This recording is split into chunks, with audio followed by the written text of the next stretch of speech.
Welcome to Plant Your Seed. I'm your host, Fred Ferris. On each episode, we share stories of how ordinary people have transformed their lives. Each story is compassionate, each story is authentic, and each story is a transformation. Here are the stories of the people who are changing our world by transitioning to a plant-based diet. Today on Plant Your Seed, joining us from the land down under Australia, we have Kate Galli. Kate is relentlessly focused on creating a healthy, happy, and compassionate vegan world. She specializes in creating the mindset that makes your best eating and exercising choices simple and sustainable. Welcome, Kate. Hey, Fred. It's lovely to be here. Thank you so much. Thanks for being here on Plant Your Seed. Let's start with your personal journey to a plant-based diet. How and when did you transition to a plant-based diet? Well, originally, like so many people, I became vegetarian at 16 because I didn't want anyone to die for my food choices. Sadly, I didn't know that individuals were still dying, and it would be a further 23 years until I actually learnt the truth and became vegan. And I guess to paint the picture at that point in time, so now it's 7.5 years ago, I was a personal trainer in a very kind of gym where I was already the odd one out for being vegetarian. The boys very much advocated keto for fat loss, and they were all about their steak and eggs. And undeniably, I was fit, strong, and healthy following a vegetarian lifestyle, but they still thought that was a little bit weird. And then I watched Cowspiracy, and it was like, I guess, everything that had been hidden from me no longer was, and I had absolutely zero choice. I knew I had to be vegan. It was basically an overnight decision. I still had abundant free-range eggs in the fridge, which I remember bringing into work and giving to my clients. And yeah, that was then, and that was, as I said, 7.5 years ago now. Now, when you watched Cowspiracy, and you're sitting there and you're watching it, what was going through your head? I guess I felt angry and guilty, and I've been over this so many times because I'm aware as an activist and just as an individual, I'm aware of all the times when people are presented with information that they don't take on board. They close their eyes, they close their ears to what we're doing to animals. And I was thinking, have I seen this and not clicked? And I just feel in my heart that I hadn't, but maybe I'm wrong. But I had all this guilt because I mean, as a fitness obsessed personal trainer, and I feel so horrific about this. However, for years, I ate up to 20 egg whites a day. So all those chickens were still dying, even though I called myself an ethical vegetarian. What an oxymoron. I still ate dairy, I still contributed to all this cruelty. So I guess I was feeling guilt and anger. And I guess at least that empowered me to make such a huge overnight shift. How do we go about debunking that vegetarian myth? I think it's more about, I mean, I used to say these are the conversations I most love with either the gym bros that think they can't get results on a vegan lifestyle, because I've been there, done that, or the ethical vegetarians who care about animals. However, also, you can have all the best information, and if someone isn't receptive to hearing it, it might not sink in. I firmly believe if I'd met the vegan like myself with the brutal vegan truth bombs, I would have been happy to hear them and I would have made a change. But maybe I'm not the majority. I don't really conform to societal norms. I don't mind being the odd one out. I just follow my values and beliefs. A lot of people, we've got to meet them where they are. And maybe it's too much of a jump for them right now. However, I guess to more specifically answer your question, if I was having a conversation with a vegetarian who cared about the animals, I delve into why they care about the animals, why they became vegetarian, and I gently at a smooth pace try and introduce, try and share with them some of the horrors and why I guess milk and dairy, they are the meat industry as well. All of those individuals end up as low grade meat products. I find it difficult to make that transition that you were just talking about.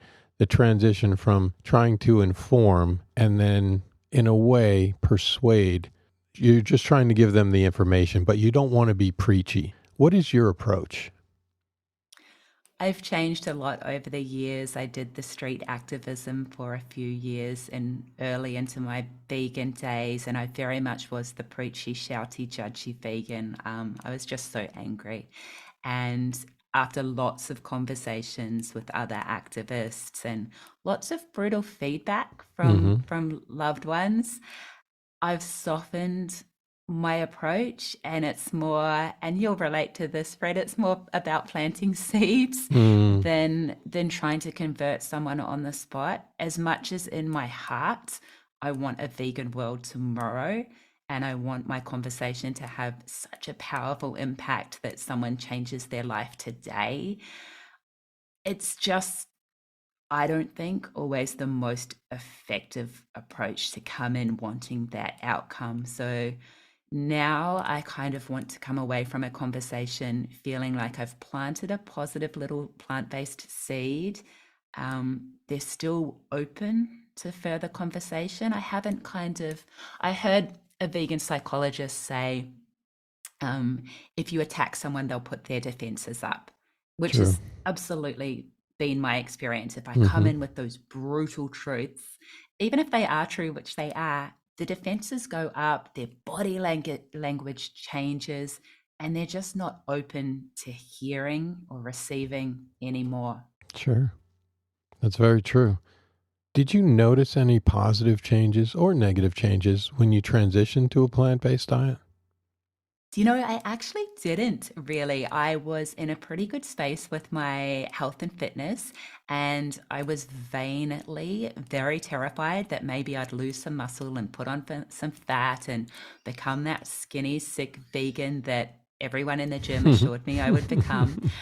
But I got super diligent and I probably made it much harder than I needed to on myself. I kind of planned every single meal so that all the micronutrients would be covered in every single meal because I had a point to prove. I didn't want anyone in or out of the gym to see me adopt a vegan lifestyle and it not work. Hmm. I thought that would reflect really badly on the lifestyle.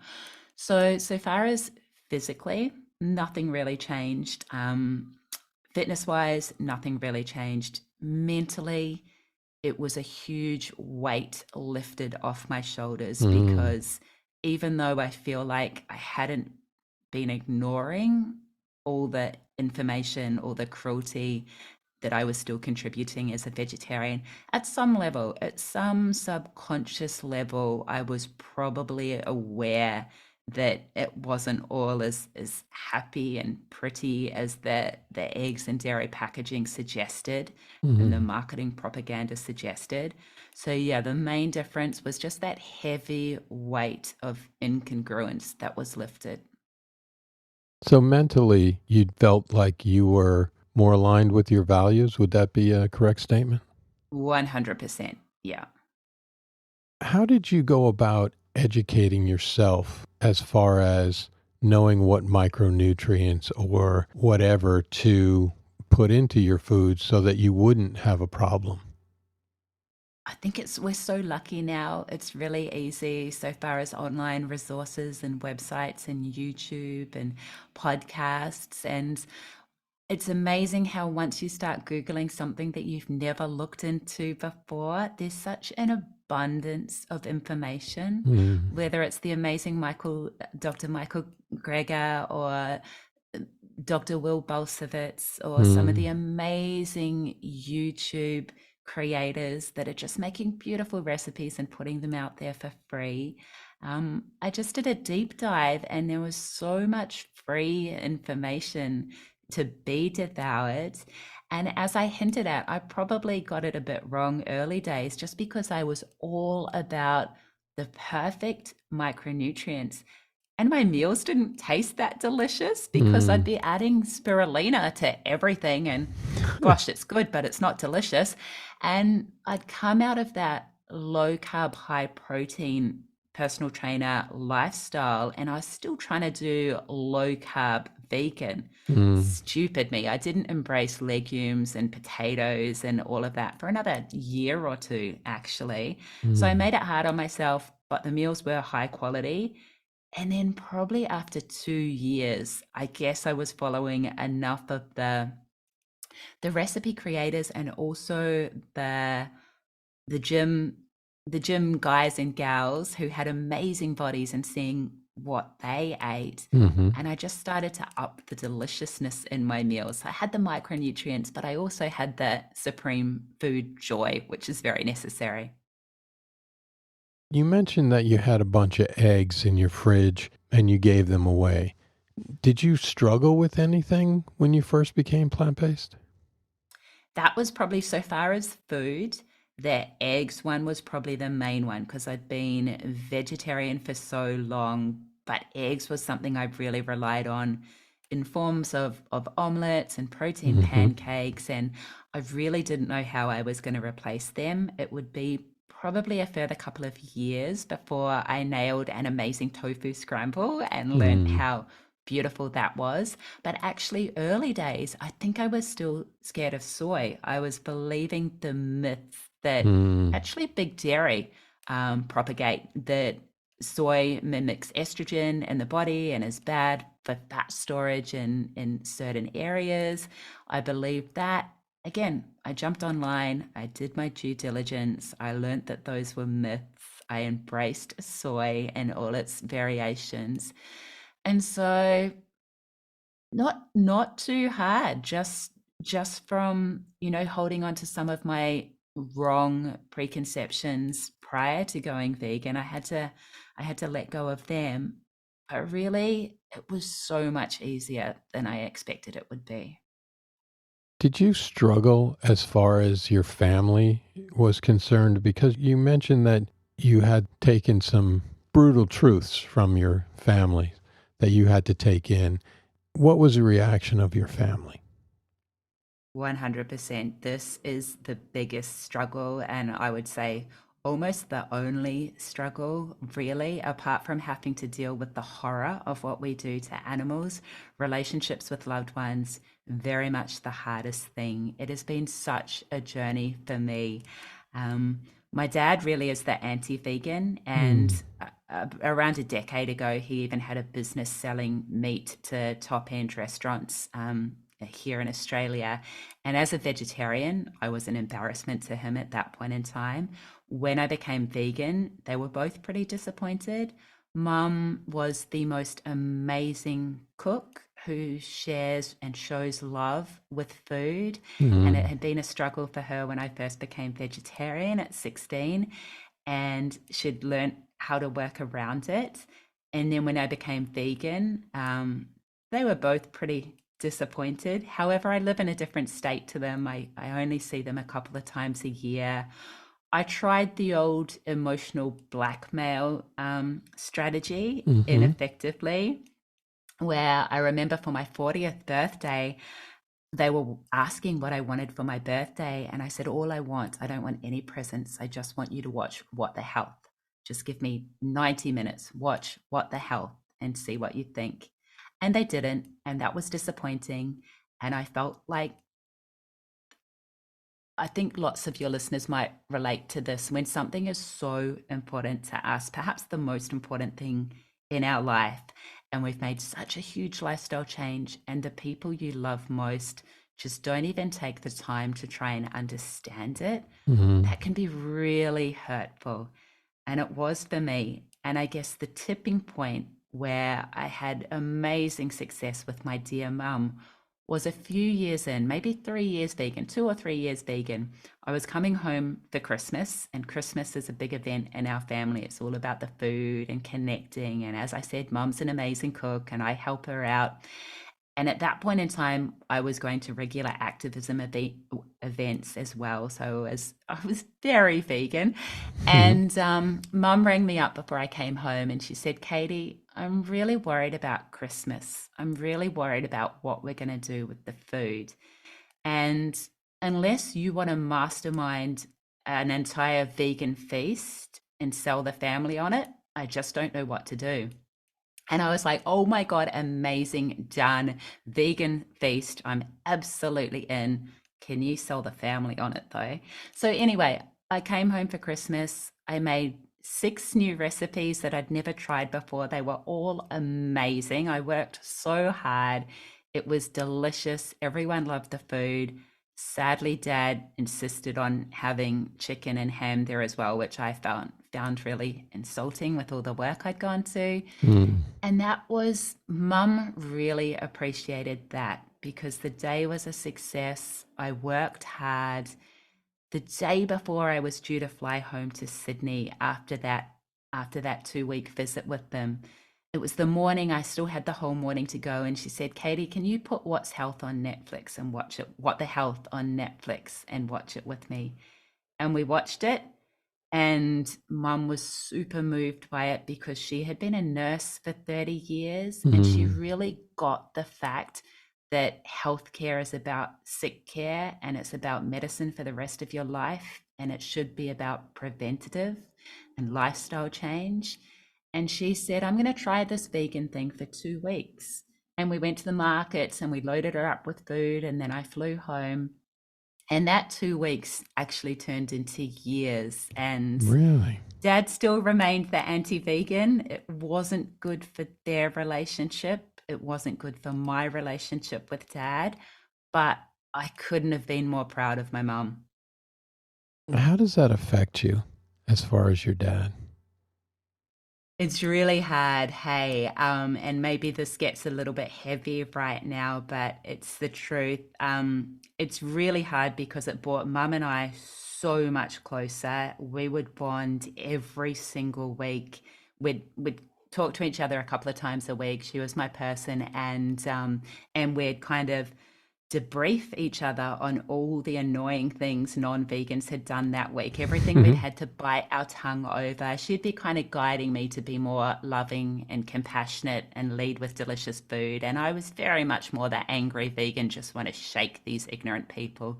And anyway, we'd talk every week and I'd see her become more animal brightsy in her Mm-hmm. in her journey. She was listening to my podcast every single week. She'd be really connecting with some of the amazing guests that I had. She'd watch all the documentaries. So her and I just got closer and closer and closer, and that was really not good for my relationship with Dad. Even though we try and include him in everything, he was very staunchly the anti-vegan, closed-minded, closed-hearted. And then here's the heavy bit. In October 2021, my mum died suddenly. Mm. I'd spoken to her on a Sunday morning, and by Sunday afternoon, she was suddenly gone. And that obviously is the biggest, most horrific thing in my life. She was my number one person and also the only person open to the vegan lifestyle and plant-based, and we bonded over that. And I guess fast forward a lot, Dad and I now have each other. I'm an only child. Mum was the peacekeeper in our family, and she hated seeing Dad and I fight because Mm. we would really go at it. And it hasn't been smooth sailing. It's about 18 months on, but we have both really softened towards each other because we've been through the most horrific thing together. And we're really the only ones in our family that totally, totally get it. Mm. And I think maybe to honor mum, definitely. I'm trying to lead with more love, compassion, and deliciousness. And my dad, God love him, is trying as well. He cooked me my first meal that he has cooked me since I became vegan. Again, 7.5 years. He hadn't cooked me even a baked potato. Mm. And the first time I flew home for the anniversary of mum going, he'd cooked me a full tofu stir fry type meal from a recipe. So, out of the worst possible scenario, we are definitely making progress. I'm so sorry to hear that about your Thank you. mom. It's great that at least that's brought you and your dad closer together. Absolutely. 100%. Like when mum went, I had no regrets. She knew how much I loved her and was proud of her, and we had the most amazing relationship. However, I had always been expecting the phone call to be mum going, Katie, it's your dad, Mm, not the other way around. And it made me think if dad did go, wow, I'm not happy with where our relationship was. And I absolutely needed to work on it. And I have. that's great. How does that feel when you're hanging out or talking to your dad about veganism or just even hanging out with him? Do you know, we're not there yet. We've made such massive progress. However, there are so many conversations that are still just a no-go zone. And I try not to compare. Dad will never be mum. They're just not the same. But Mm, I actually can't have those conversations with them. He still is, he's not open-minded. He's, this is awful to say. I'd say he's not open-hearted. We've made progress. However, he never listens to the podcast. mm, He he really isn't interested, and compassionate Kate knows that that comes from a place of fear. He is probably mm-hmm, aware that there are changes that need to be made, and he's just too fearful, as I think so many people are. It actually doesn't mean that they're selfish, awful, horrible, uncompassionate, unfeeling people, even though sometimes we feel like they might be. mm, It's not that. They're just stuck in their fear of change, and they're clinging to what they know, and they think the food they eat is amazing and vegan food is boring, even though you cook them delicious meals. And it's just too hard. And again, it's maybe awful to say I've given up on dad. Um, I don't hold much hope for him ever being open to the vegan lifestyle. So I think we're learning to show each other love and compassion and just avoid those conversations that are just totally inflammatory. mm-hmm. What did you learn from this whole experience?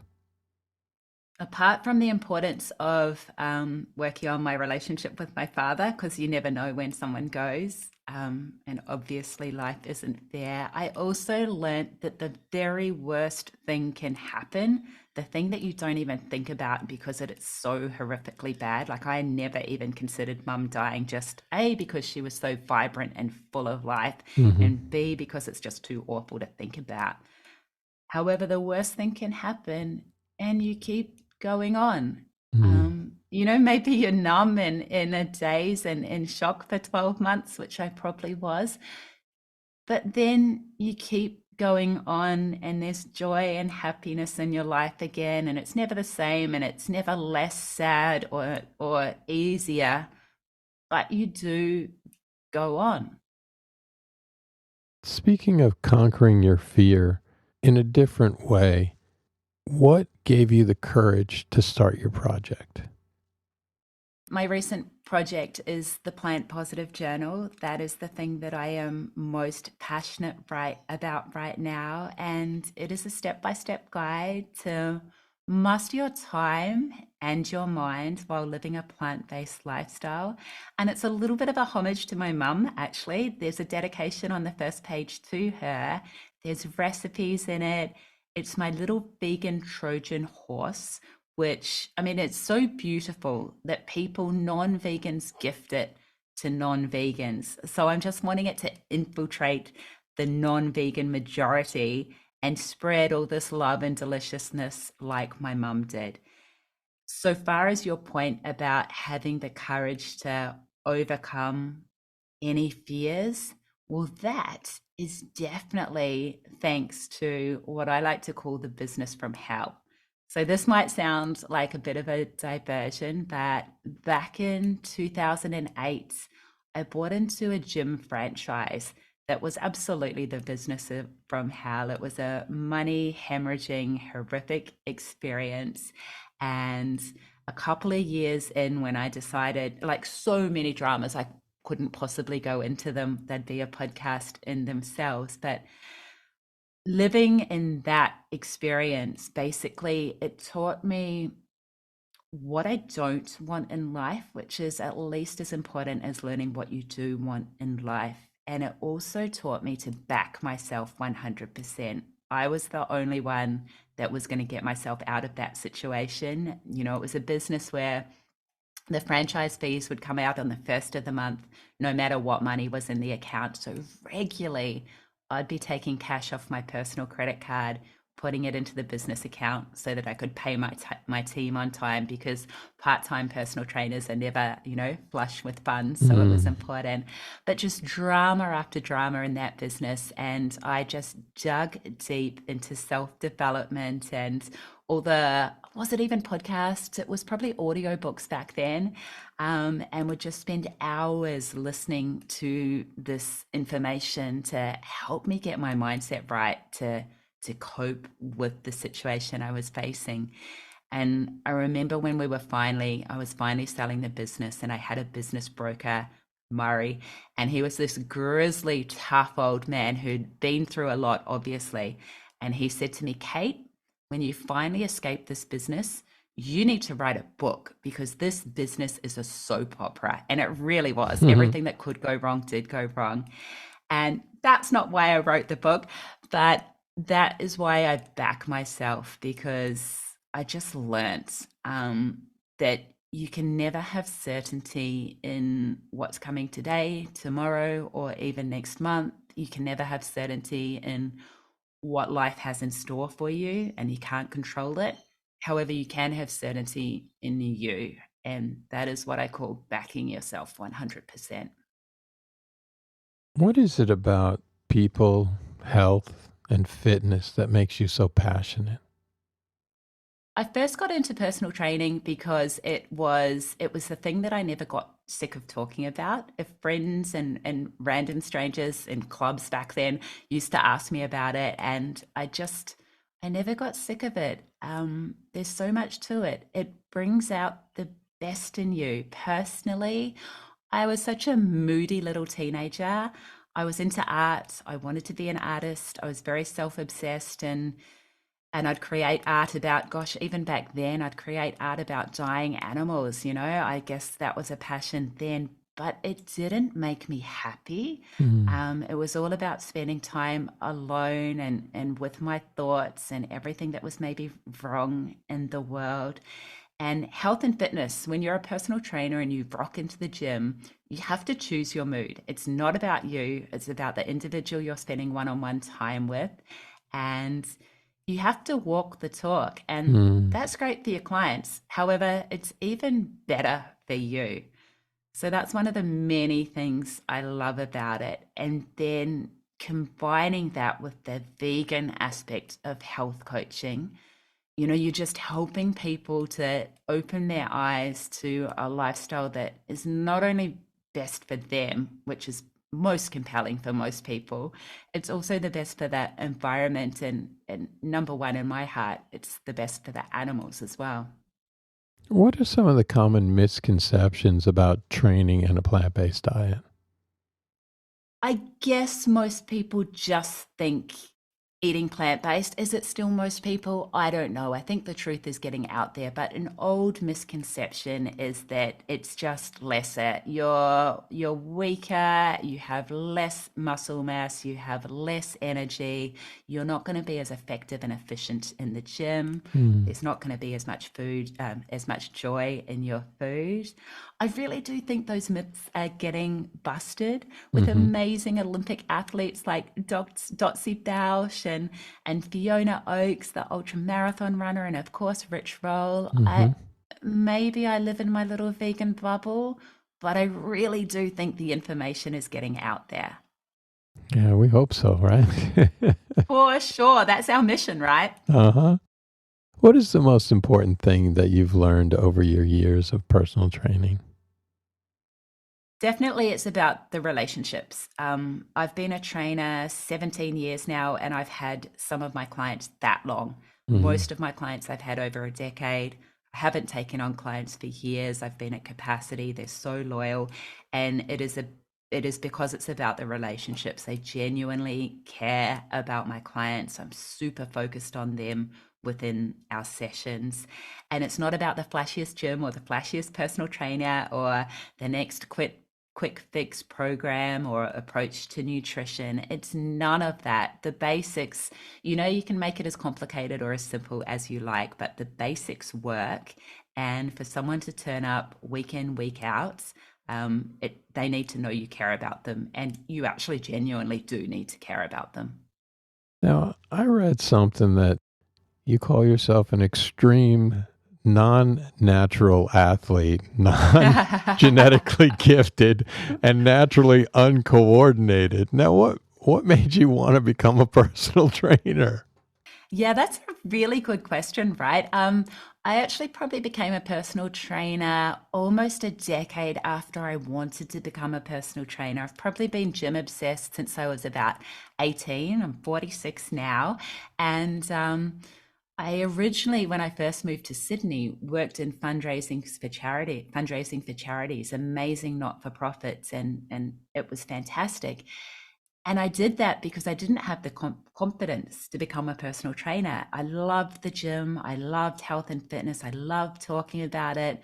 Um, and yeah, it didn't come naturally. But in the gym, you can practice things and get good at them. And I don't think it's really about coordination. More Hmm. so, it's about consistency and persistence. And Hmm. I'm really good at that.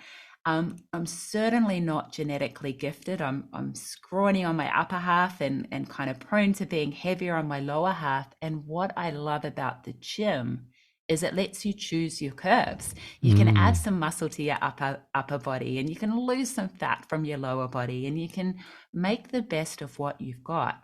And another thing I love living in a wealthy part of Sydney, I rent, I don't own, but I live in a very wealthy part of Sydney. Something I love about fitness is you actually can't pay for results. You can pay for a trainer, you can pay for great gym gear, you can pay for someone else to cook your food.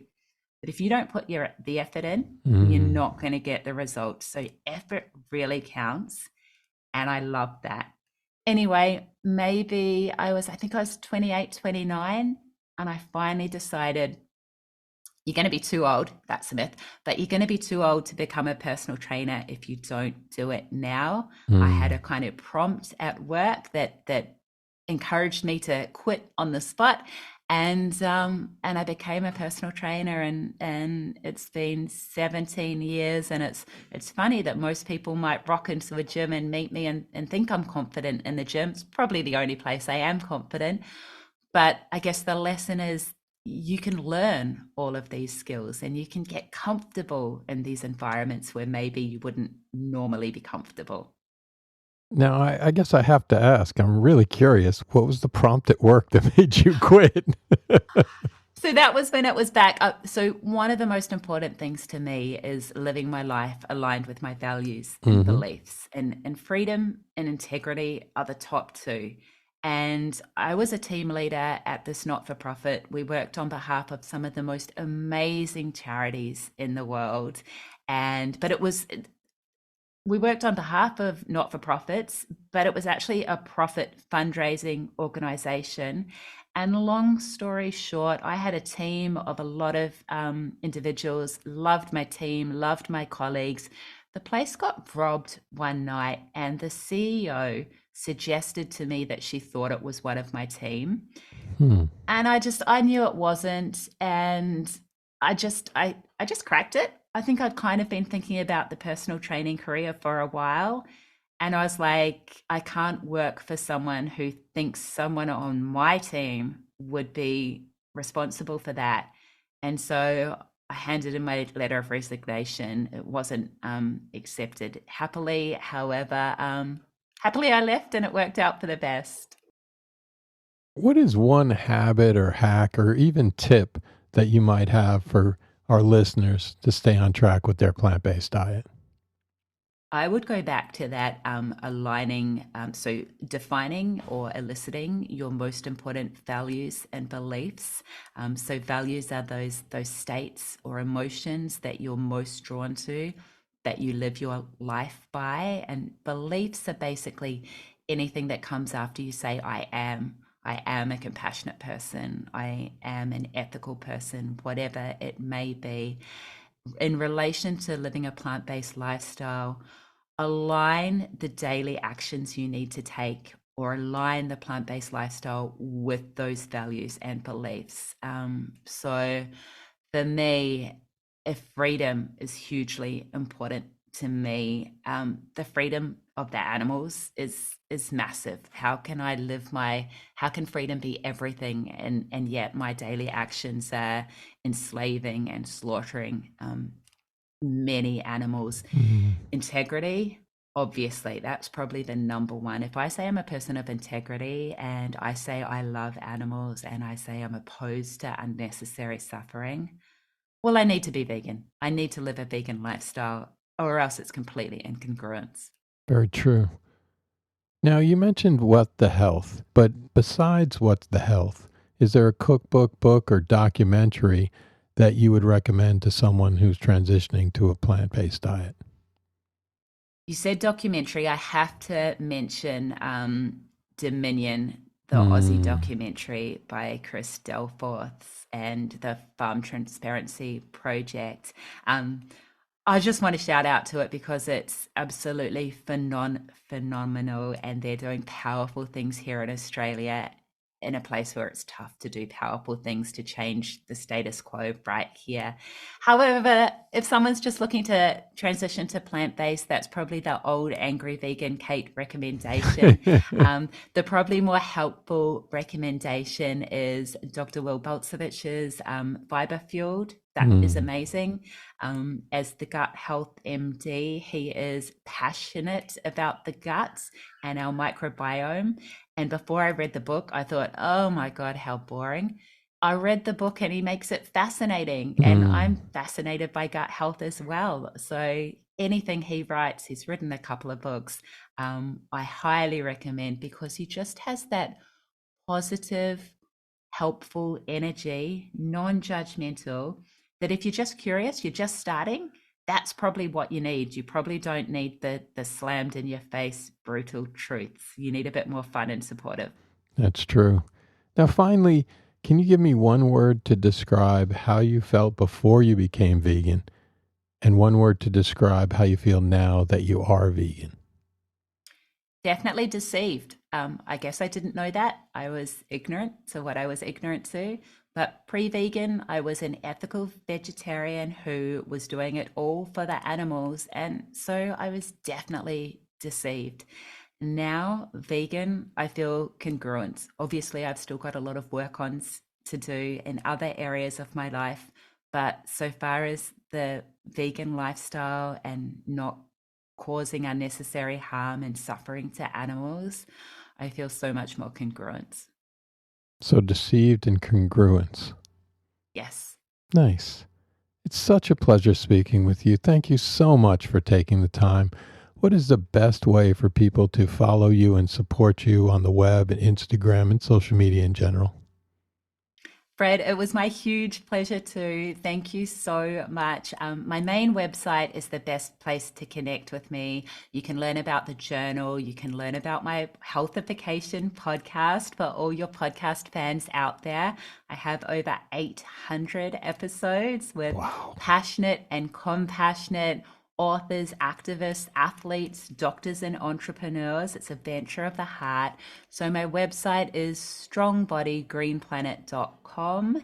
And across the socials, I tend to be Strong Body Green Planet as well. Thanks again, Kate, for being on Plant Your Seed. My huge pleasure. Thank you so much, Fred. Hope you are inspired by this story. And remember, it's never too late to plant your seed. Links to everything we talked about on the podcast can be found on Instagram at plant.yourseed in the show notes tab in the bio. If you enjoyed the show, remember to leave us a review. And until next time, thank you for listening.